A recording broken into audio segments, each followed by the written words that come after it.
কোথাও কোন অপরাধী যত বড় অপরাধী হোক না কেন তার হাত ভেঙে দেওয়ার দায়িত্ব পুলিশকে প্রদান করা হয়নি।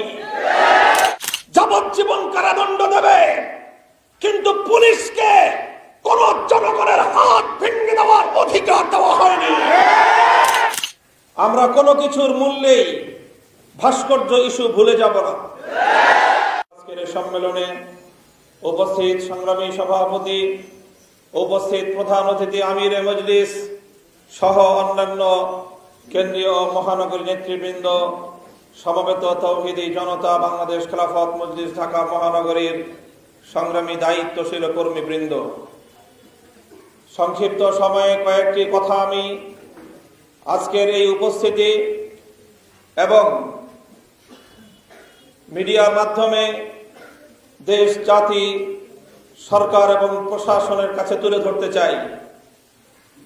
প্রথম কথা হলো, ইস্যুর পর ইস্যু তৈরি করে আমাদের দৃষ্টিকে ভিন্ন খাতে প্রবাহিত করবার চেষ্টা সফল হবে না।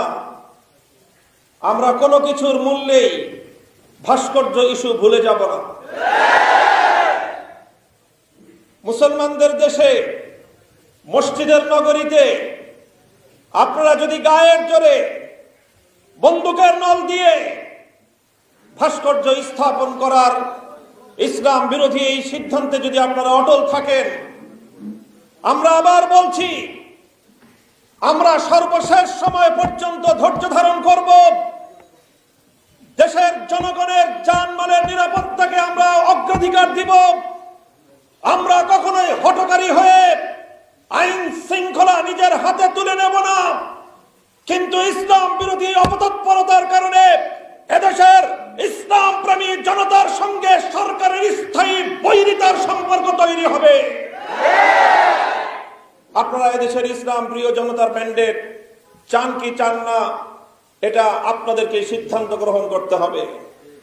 সংগ্রামী সাথী ও বন্ধুগণ, স্বাধীনতার মাস, বিজয়ের মাস।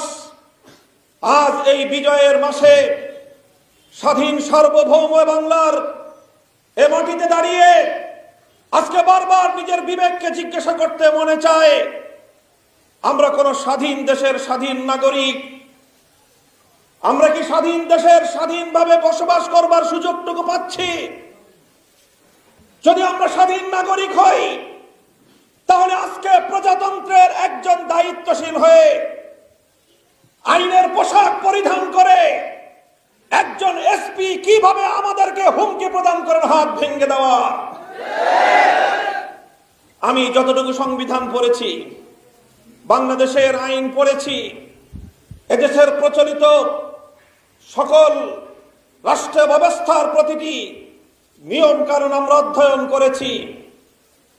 কোথাও কোন অপরাধী যত বড় অপরাধী হোক না কেন তার হাত ভেঙে দেওয়ার দায়িত্ব পুলিশকে প্রদান করা হয়নি। বিচার ব্যবস্থা রয়েছে, আদালত রয়েছে, বিচারকরা রয়েছেন। যদি কেউ অপরাধী সাব্যস্ত হয়, তাহলে তার বিরুদ্ধে প্রচলিত আইন রয়েছে, সেই আইনের মাধ্যমে আদালত অপরাধীর বিচার সাব্যস্ত করবে। প্রয়োজনে ফাঁসি দিতে হলে ফাঁসিতে ঝোলাবে, যাবজ্জীবন কারাদণ্ড দেবে, কিন্তু পুলিশকে কোন জনগণের হাত ভেঙে দেওয়ার অধিকার দেওয়া হয়নি।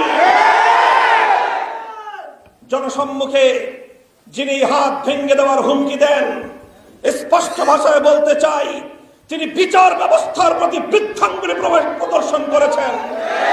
তিনি বাংলাদেশের সংবিধানকে অপমান করেছেন, বাংলাদেশের রাষ্ট্র ব্যবস্থার প্রতি বৃদ্ধাঙ্গুলি প্রদর্শন করেছেন। আমার ট্যাক্সের পয়সায়, জনগণের ট্যাক্সের পয়সায় যে বন্দুক তার হাতে তুলে দেওয়া হয়েছে, এ বন্দুক আজ নিরাপদ নয়। এই অস্ত্র দিয়ে তিনি এদেশের জনগণের বুকে ঠেকিয়ে দেওয়ার জন্য হুমকি প্রদর্শন করছেন।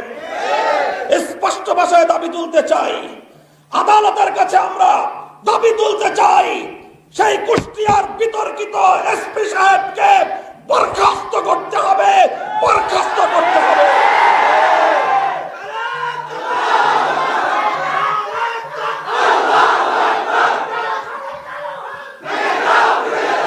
সংগ্রামী সাথী ও বন্ধুগণ, আমরা স্পষ্ট ভাষায় বলতে চাই, আজ বিভিন্ন আলামতের মাধ্যমে, বিভিন্ন আভাসের মাধ্যমে স্পষ্ট দেখতে পাচ্ছি সরকার এবং রাষ্ট্রকে একটি কুচক্রী মহল ইসলাম এবং আলেম ওলামাদের মুখোমুখি দাঁড় করিয়ে দেওয়ার পায়তারা চালাচ্ছে এবং এক্ষেত্রে প্রশাসনের বিতর্কিত কিছু কর্মকর্তা অগ্রগণ্য ভূমিকা পালন করছে।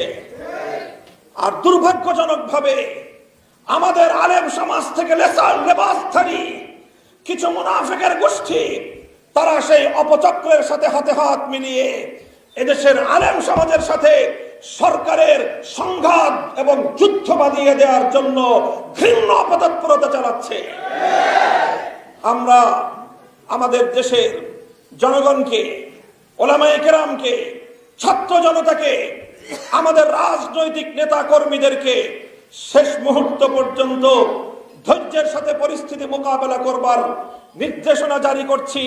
আজও আমি আমার কর্মীদেরকে বলবো, শেষ মুহূর্ত পর্যন্ত আমাদেরকে ধৈর্যের সাথে এই পরিস্থিতিকে মোকাবেলা করতে হবে।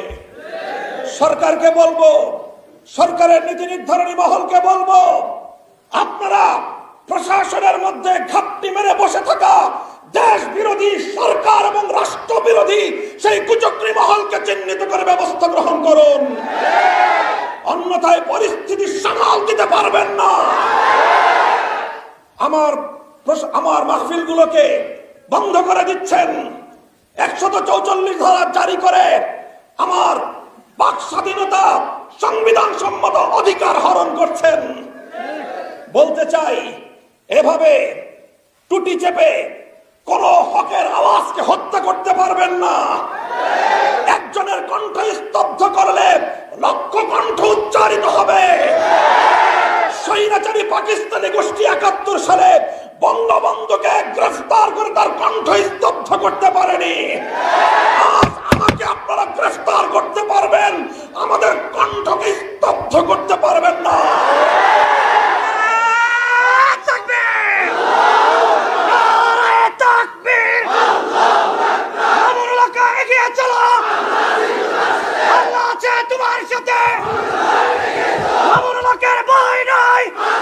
সংগ্রামী সাথী ও বন্ধুগণ, আগামী দিনে বাংলাদেশ খেলাফত মজলিসের পতাকাকে সংহত করে হাতে হাত রেখে টেকনাফ থেকে তেঁতুলিয়ায় খেলাফত প্রতিষ্ঠার সংগ্রামকে শক্তিশালী করবার জন্য সকলের প্রতি উদাত্ত আহ্বান জানাচ্ছি।